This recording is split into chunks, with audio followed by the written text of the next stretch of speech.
맞는 영상 찾으면 감사한데, 이번에는 여러분 추석에 맞는 영상을 한번 찾아보려다가 없더라고요. 근데 이게 이제 딱 눈에 띄었는데, 여러분들 우리가 여기 이민 생활하면서 뭐 명절, 한국 명절 뭐 잘 지키지는 않겠지만, 또 마음은 우리가 늘 어릴 때부터 이렇게 어떻게 느껴왔던 그런 명절에 대한 기분, 그 마음은 있잖아요. 그래서 오늘 제가 듣기로는 제법 음식도 잘 차리고 또 저희가 같이 교제도 나누고 그러려고 하니까, 기쁜 마음으로 여러분들 가슴에 있는 것들 잘 정리하시면서, 여러분들 고향 생각나실 땐 우시기도 하시고, 엄마 아빠 생각나시면 우리 엄마 아빠 같은 우리 교인들 계시잖아요. 그분들하고 이야기 나누시면서 그런 좀 의미 있는 시간 보냈으면 좋겠습니다. 그런 의미에서 만든 영상, 제가 찾은 영상이에요. 별로 그렇게 반응이 신통치 않으시네. 여러분, 오늘 복음서가 우리에게 주는 메시지는 예수님이 어떤 분이신가에 대한 이야기예요. 그래서 여러분들 지금 혹시 눈치를 채신 분들 계시겠지만, 지금 계속 복음서가 마가복음을 계속 읽고 있어요. 지금 몇 주째 읽고 있는데, 예수님은 누구신가, 그리고 예수님에 대한 복음에 대한 이야기를 계속 보고 있습니다. 예수님과 함께 있던 이 복음 사역을 위해서 노력했던 이 제자들의 어떤 선택과 등장은 예수님의 본격적인 공생애를 시작하는 신호탄이었습니다. 성경에 보시면 예수님이 제자를 부르시고 제자들이 그걸 응답하고 그래서 쫓아다니잖아요. 그래서 늘 언제나 어디까지나 하나님이, 예수님이 함께 하시는 그 자리에 제자들이 늘 함께 동행했습니다. 기억나시죠? 그래서 여러분들 제자 하면 여러분들 나름 의미 있고 굉장히 중요한 의미로 여러분들 우리가 이야기합니다. 그래서 오늘날 교회에서도 가장 큰 중요한 주제 중에 하나는 뭐냐면 discipleship, 이 제자의 마음, 어떤 제자도, 이걸 갖는 게 굉장히 중요하게 여깁니다. 그래서 여러분들 예수님 사역에서 제자 역할은 어땠어요? 중요했다고 볼 수가 있겠죠. 그런데 여러분들 오늘 복음서에 보면, 특히 마가복음에 보면 여러분들 제자들의 역할이 굉장히 미흡합니다. 어떻게 보면 여러분 제자들의 역할을 굉장히 모범적으로 봐야 되고 그들의 모습을 따라가야 되는데, 성경에 드러나는 제자들의 모습이 어떠냐면은 아주 미흡하고 부족하고 열악하게 이를 데 없어요. 본격적으로 제자들이, 여러분들 재밌는 건 뭐냐면, 예수님의 제자다운 모습으로 드러날 때가 언제냐면, 예수님과 동행할 때는 제자들의 모습이 그렇게 드러나지가 않아요. 근데 예수님이 안 계실 때 제자들의 모습이, 역할이, 그들의 어떤 사역이 두드러지게 나타나고 있습니다. 제자답게 교회를 세웠고 말씀도 가르쳤고 복음도 전하고 또 제자들은 순교까지 했어요. 예수님과 함께 할 때는 그런 모습이 보이지 않았는데, 예수님이 안 계실 때 그런 모습이 보였다는 얘기죠.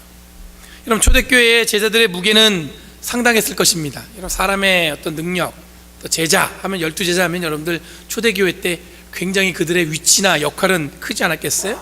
믿음의 본을 보였을 것이고, 말씀을 가르치는 어떤 선생님이었을 것이고, 또 교회의 모범이나 또 다양한 표현을 써도 부족할 만큼 이 교회에서 이 제자들의 가르침과 그들이 제시한 방향은 어떤 교회의 방향이었을 거예요. 그렇겠죠? 제자들이 그렇게 얘기했으면 그렇게 갔을 거예요. 그런데 마가복음에서는 그 제자들이 어때요? 아주 아주 진짜 가볍고 가벼워서 어떻게 저럴 수 있을까 싶을 정도의 모습으로 드러나고 있어요. 32절 말씀에 보면은 제자들이 예수님이 한 말씀을 깨닫지 못하고 있습니다. 38절 말씀, 33절과 34절에서는 뭐라고 얘기하고 있냐면, 이 가버나움에서 제자들이 아마 길가에서 둘이서 싸웠나 봐요. 다툼이 일어났는데, 왜 다퉜냐면은 누가 더 큰 사람인가, 이 주제로 싸운 거예요. 여기서 가장 크다는 의미는 여러분들 헬라어 말씀에 메가스라는 단어를 사용했어요. 메가스. 그 뜻은 무슨 얘기냐면 누가 힘이 센가예요. 누가 큰가. 그 얘기는 무슨 얘기냐면 누가 더 힘이 센가예요. 그러니까 제자들이 길바닥에서 서로 싸움이 벌어졌는데, 다툼이 벌어졌는데, 그 내용이 무슨 얘기냐면 누가 더 힘이 센가를 갖고 싸우는 거예요. 이게 초딩적인 마인드죠. 옛날 기억나세요? 우리 아빠가 더 힘이 세. 아니야, 우리 아빠가 더 세.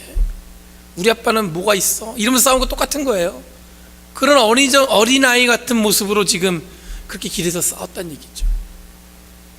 제자답지 못한 모습을 계속 마가복음은 얘기하고 있습니다. 그리고 예수님의 가르침에서도 그들은 이해하지 못했다, 그렇게 얘기하고 있어요. 여러분, 제자들의 부족한 모습은 지난주에 나눈 말씀에 이 베드로의 모습에서도 보여집니다. 이 베드로의 부족한 모습은 오늘 나눈 말씀에 나타나는 제자들의 부족한 모습에 여러분 그 등장하는 배경이 똑같아요. 지난주에 여러분 기억나시는 분 한번 생각해 보세요. 예수님께서 뭐라고 말씀하셨더니 베드로가 어떻게 나오냐면 항의합니다. 여러분, 항의했다는 게 아니라 꾸짖었다고 얘기했죠. 꾸짖었다고. 예수님을 감히 베드로가 꾸짖었다는 얘기예요. 왜 그러냐면 당시에 예수님께서 나를 누구라 하느냐라는 질문을 사람들한테 던졌단 말이에요. 그때 제자들이 한 대답을 베드로가 대신해서 얘기했는데 그게 뭐냐면 주님은 그리스도이십니다 라고 대답했어요. 그 얘기는 예수님은 메시아이십니다 라는 고백이에요. 그 고백에서 여러분들 그 고백을 했으면 여러분들 뭐냐면 자기가 이 베드로가 고백한 거는 예수님은 메시아란 얘기예요. 그리스도란 얘기예요. 그럼 뭐냐면 그리스도는 어떤 의미예요? 굉장히 높은 위치에 있는 분이에요. 근데 예수님이 그 얘기를 듣고 나서 뭐라고 말씀하셨냐면 예수님께서 제자들에게 나는 앞으로 고난받을 거다. 그리고 나는 십자가에 달려 죽을 것이다. 그리고 나는 3일 만에 부활할 거다. 그 얘기를 하신단 말이에요. 여러분, 유대인에게 메시아는 가장 강한 사람의 모습입니다. 모든 지금까지 끌고 왔던 것을 어떻게 하는 거예요? 종결짓는 파워를 갖고 있는 사람이에요. 자기들이 기대했던 메시아 예수님은 여러분 고난당하시면 안 돼요. 십자가에 더군다나 달려 돌아가시면 더더욱 안 됩니다. 그 부활하신다는 것도 말이 안 되는 얘기입니다. 그러니까 베드로는 무슨 얘기를 하는 거냐면 예수님께서 고난받으시고 십자가에 달려 돌아가시고 부활하신다는 것에 대해서 이 사람은 용납할 수가 없는 거예요. 그래서 예수님 그러지 마세요. 그런 말 하지 마세요. 그렇게 지금 항의했다는 얘기입니다. 오늘 말씀에서 똑같이 제자들에게 예수님이 뭐라고 말씀하셨냐면 재차 나는 인자는 사람들 손에 넘어갈 것이고 사람들에 의해서 죽을 것이고 사흘 후에 살아날 것이라고 말씀하고 있어요. 그럼 이 이야기를 했을 때 제자들이 뭐라고 반응했냐면 오늘 본문에 이렇게 얘기합니다. 제자들이 깨닫지도 못했더라. 예수님이 하신 말씀을 무슨 말인지 이해하지 못하는 거예요. 또 나아가서 뭐라고 얘기했냐면 예수님께 다시 묻기조차도 두려웠다고 얘기했어요. 이게 무슨 의미인지 예수님한테 물어보기도 이 제자들이 했어요, 못했어요? 하지 못했다는 얘기예요. 왜? 두려웠기 때문에. 여러분, 이 정도면 제자들은 지금 예수님의 고난과 십자가 사건과 부활 사건에 대해서 전혀 동의하지 못한다고 이해할 수밖에 없습니다. 오히려 여러분들 예수님의 사역에 이 오늘 마가복음에 등장하는 제자들의 모습은 뭐예요? 장애물과 같은 모습으로 보입니다. 예수님께서 말씀하신 걸 이들은 이해하지 못해요. 그리고 물어보기조차도 그냥 그래요. 그래서 하는 짓이 뭐냐면 길에서 제자들끼리 싸웁니다. 누가 더 큰 사람이야? 이러면 싸우기 시작하는 거예요. 그러니까 여러분들 우리가 보는 이 제자의 모습은 어때요? 우리가 예상하기로는 초대교회 때 아주 승승장구하고 모든 교회의 방향을 결정하는 어떤 의미에서는 여러분들 신앙의 모범이 되는 사람들로 우리가 기억할 수 있어야 될 것 같은데 마가복음에 기록된 제자의 모습은 어때요?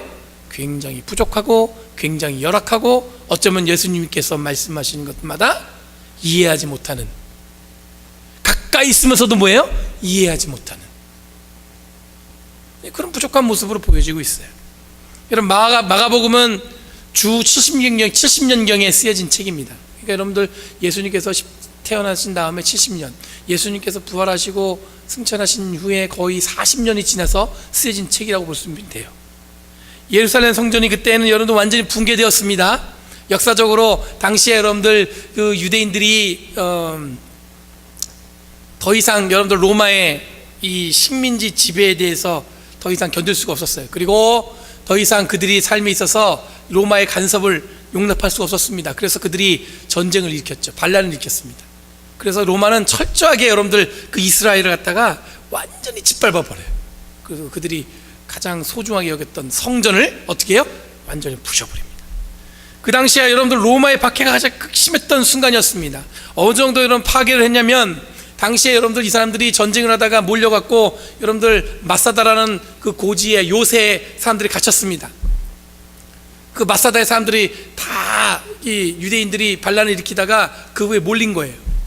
근데 이 로마 병정들이 직접 쳐들어 올라갈 수 있는데 일부러 그들이 존경하는 랍비를 갖다가 이 투석기 돌을 갖다가 이렇게 묶어갖고요, 이렇게 전쟁할 때 딱 날리는 거 있잖아요. 전쟁 보시면 옛날에 전쟁 보시면 나오는 거 있잖아요. 이 성을 무너뜨리는 그 투석기에다 그 랍비를 매달아 갖고 그들에게 날리는 거예요. 그럼 투석기에 날린 그 랍비가 돌하고 떨어지면 멀쩡하겠습니까? 끔찍한 장면을 보죠. 그런데 절대로 그 수세에 몰렸던 그 사람들이요, 절대로 그 자리를 포기하지 않아요. 그 마사다를 포기하지 않습니다. 나중에 시간이 한참 지나서 2년인가 버텼습니다. 시간인가 지나서 여러분들 로마 군사들이 올라갔습니다. 올라갔더니 여러분들 그때 남아있던 이스라엘 사람들이 어떻게 했냐면 서로 칼로 서로 죽여 자살한 거죠. 자기가 자기를 찔 수 없으니까, 왠 율법에 어긋나는 거거든요. 그러니까 서로 죽여서 시체만 남아 있었다는 거예요. 남아 있는 사람이 여자 1명과 남자 하나, 그리고 아이들 5명만 남고 다 죽음에 이르렀다는 얘기가 있습니다. 그래서 지금은 이스라엘이 여러분들 모든 남성이고 여성이고 여러분들 병역 의무를 해야 되거든요. 군대를 가야 됩니다. 그 마지막 군사훈련을 마치고 그 마사다라는 그 요새에 올라가고 외칩니다. Never again. 그게 그들의 마지막 외침이에요. 그게 훈련의 마지막. 그러니까 그거는 여러분 그 정도로 끔찍했다는 얘기예요. 그래서 그들이 외치는 건 뭐냐면 Never again. 다시는 이런 일이 없도록 그걸 외치고 있습니다. 그 당시 70년의 역사가 그렇다는 거예요. 그걸 경험한 이스라엘 사람들이, 그리고 여러분들 교회가 지금 로마에서 더 핍박받고 순교하는 그런 사람들. 그러다 보니까 사람들이 여러분 예수님을 믿다가도 포기하기 시작했습니다. 왜냐하면 죽을 수밖에 없는 상황이에요. 핍박이 너무 심하니까. 그런 가운데서 마가복음이 해야 되는 이야기는 뭐냐면, 그럼에도 불구하고 우리가 왜 고난받으면서도 주님을 믿어야 되는가를 이 마가복음은 기록하고 있습니다. 여러분, 교회는 이미 시작되었습니다. 예수님의 제자들은 점점 나이를 먹으면서 이제 뭐냐면 나이를 먹다 보니까 어떻게 돼요? 하늘나라의 부름을 받게 됐죠. 이제 남은 사람이 얼마 안 남았습니다. 예수님의 삶을 입으로 증거할 수 있는 제자들이 얼마 남지 않은 상황이었어요. 심해지는 박해 속에서 마가복음은 예수를 그리스도로 고백하는 사람들이라면 예수님이 받은 고난을 우리들이 받는 것도 당연하다는 것이 마가복음에 여러분들 이야기하고 싶은 이야기예요. 고난받는 게 당연하다는 거예요. 왜냐하면 주님을 그리스도라고 고백하는 사람들은 우리도 함께 지금 고난받는 게 여러분 기쁨으로 받을 수 있어야 된다는 얘기입니다. 고난을 이해하는 것과 동시에 예수님의 생생한 기억을 기록하는 것이 여러분들 마가복음의 이 목적이었습니다. 고난받는 것, 그것은 모든 믿는 자들이 고백해야 될 신앙 고백이다.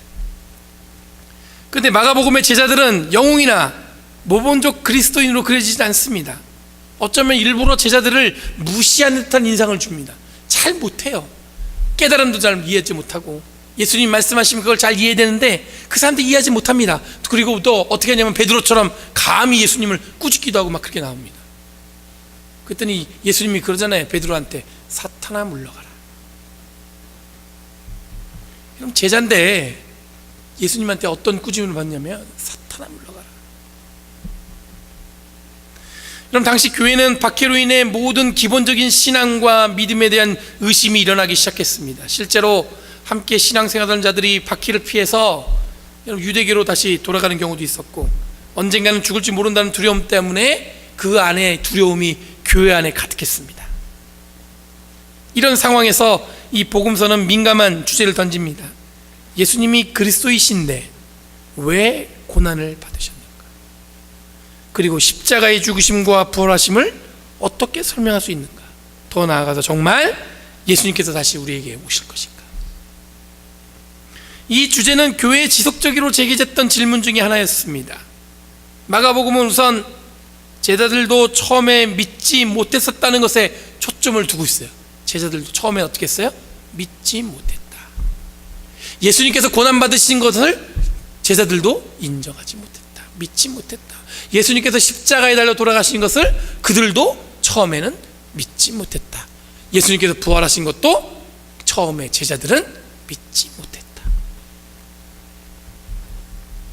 예수님과 함께 동행했던 제자들조차도 예수님의 고난과 죽으심, 그리고 부활하심에 대해서 잘 이해하지 못했다.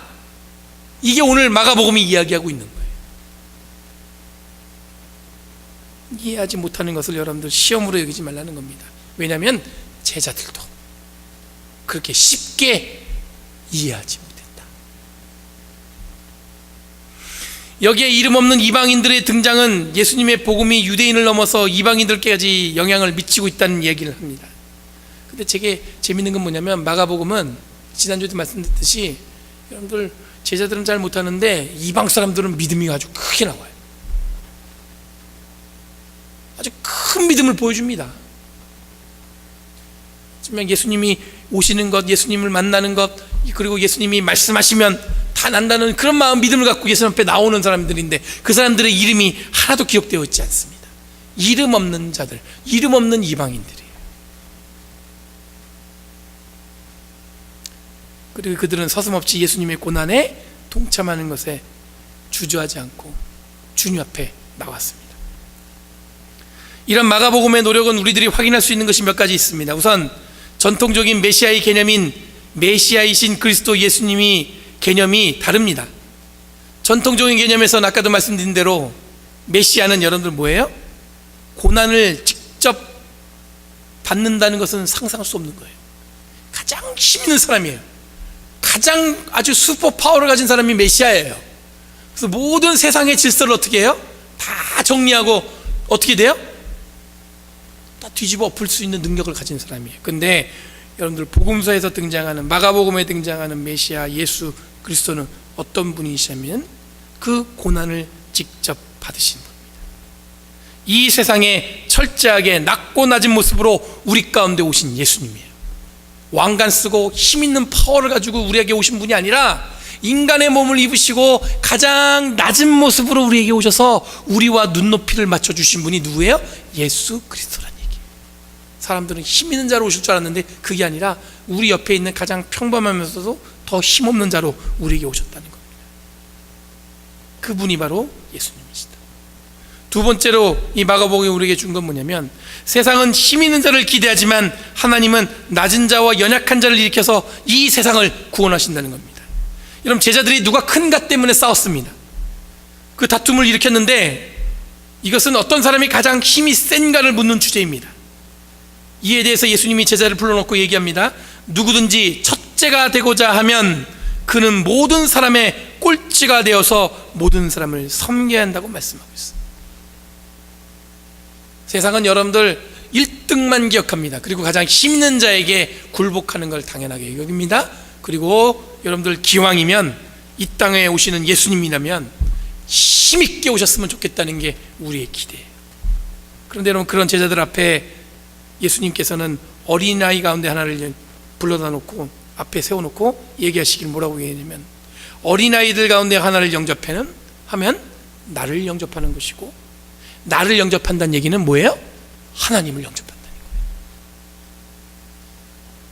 여러분, 어린아이가 웬 말이에요? 제자 중에서 가장 모범적인 사람을 뽑아갖고 이 사람과 같아야 너희들도 똑같이 나를 영접하고, 여러분들 뭐예요? 하나님을 영접한다고 말씀할 수 있을 것 같은데 그게 아니에요. 뭐예요? 너희 중에서 가장 연약한 사람이 누구예요? 어린아이 중에 한 명을 데려다 놓고는 이 아이를 영접하면 나를 영접하는 것이고, 나를 영접하면 어떻게 되는 거예요? 하나님을 영접한다는 얘기예요. 첫째가 되고자 하는 사람은 어떻게 된다고요? 나중에 꼴찌가 되어서 나머지 사람들을 섬기는 자가 된다는 거예요. 여러분, 가장 약함으로 상징되는 걸 통해서 가장 귀한 것을 취할 수 있다는 것이 오늘 말씀에 선포되어지는 내용입니다. 가장 약한 것을 우리가 소중하게 여기는 순간에 여러분, 우리는 가장 큰 것을 얻을 수 있는 거예요. 세 번째로, 제자들도 처음에는 예수님을 힘 있는 자로 받아들이려고 했다는 사실입니다. 누구나 여러분들 신앙, 믿음을 갖는다는 것은 남들이 갖지 못하는 특별한 능력을 갖는 거예요. 그렇죠? 이 특별함이 굉장히 뛰어나면서 오는 것이 아니라 오늘 말씀을 보면 약하고 고난받는 가운데 일어나는 역사임을 여러분들 오늘 본문은 이야기하고 있어요. 예수님 믿으면 여러분들 우리가 뭔가 굉장히 큰 능력, 힘을 가진 것 같잖아요. 예수 이름으로 승리를 얻었네. 근데 여러분, 우리가 얻는 승리가 뭐냐면 정말 힘이 있어갖고 여러분들 세상이 그 힘에 굴복하는 게 아니라 우리가 추구하는 여러분 예수 이름으로 얻는 건 뭐냐면 가장 연약하고 약한 것을 소중하게 여김으로 그 안에서 발견되어지는 하나님의 능력을 찾는 거예요. 제가 존경하는 목사님 중에 한 분이 이런 말씀하신 적이 있어요. 이분이 목회를 막 하시는데 매주마다 막 새로운 교인들이 막 늘어나는 거예요. 막 교회가 부흥하는 거예요.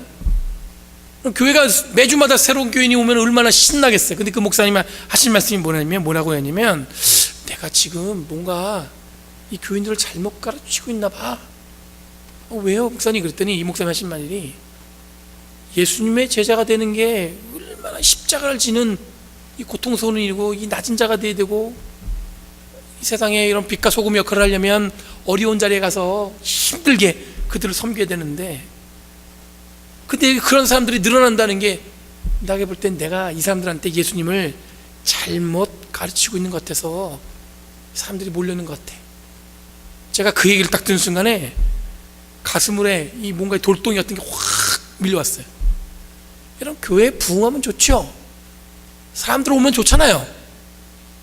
근데 이 목사님이 걱정하는 건 뭐냐면 사람들이 많이 오는 것보다 많이 왔는데 온전한 그리스도인으로 이 땅을 살아가는 사람들이 많지 않다는 것에 대해서 걱정하시는 거예요. 존 웨슬리 목사님이 여러분 감리교를 창시하신 존 웨슬리 목사님이 여러분들 마지막으로 남긴 유언이 뭐냐면 감리교회가 없어지는 게 자기는 두렵지 않대요.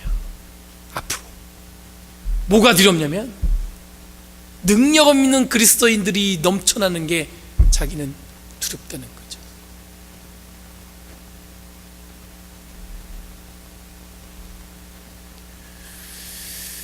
여러분, 예수님을 믿고 그의 삶을 따라 산다는 것은 여러분들 고난을 내 삶으로 인정하는 것이고 높아지는 것보다 낮아지는 내 삶의 무게를 올려놓다는 것을 의미하는 것입니다.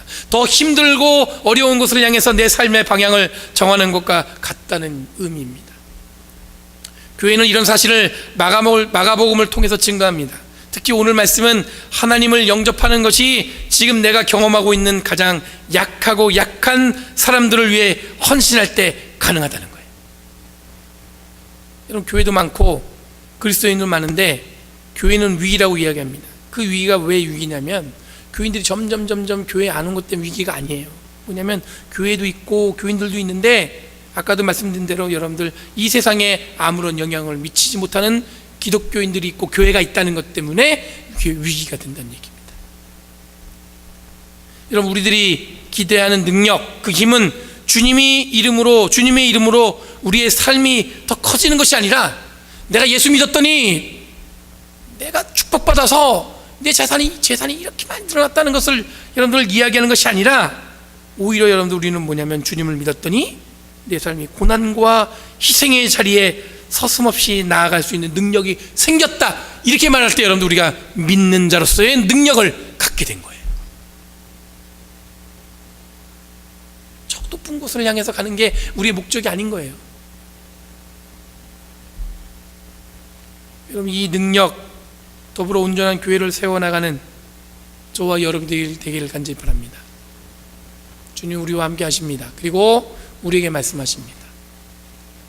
더 낮은 곳을 향해서, 더 고통스러운 곳을 향해서, 꼭 여러분들 삶의 고난과 고통이 떠나지 않고 내 삶을 괴롭히고 있다면 그건 주님이 이미 경험하신 그 고난에 내 삶을 동참하고 있다는 것, 그걸 통해서 내가 어떻게 되고 있어요? 온전한 그리스도인으로 이 땅을 살아가고 있다는 것을 명심하시고 그것을 위해 우리의 삶을 드리는 저와 여러분들이 간절히 바랍니다. 기도하겠습니다. 거룩하신 주님, 감사합니다. 오늘 주님이 말씀하셔서 우리에게 새로운 것들로 채워준 줄 믿습니다. 우리가 더 이상 아버지 하나님이 주시는 것 그 이상 다른 것을 원치 않고 주님이 원하시는 것을 향해 한 걸음 한 걸음 나아가는 저희를 되게 하여 주시옵소서. 세상이 좋다고 하는 것에 우리의 몸과 마음을 빼앗기지 않도록 이끌어 주시고 하나님 나라를 위해서 우리의 생명을 다할 수 있도록 주님 우리를 사용하시고 우리가 혹 고난받는 가운데 있어도 그것을 주님이 우리에게 주신 마땅한 그 이름을 기억하는 저희들 되게 하여 주셔서 감사드리며 예수님의 이름으로 기도하옵나이다.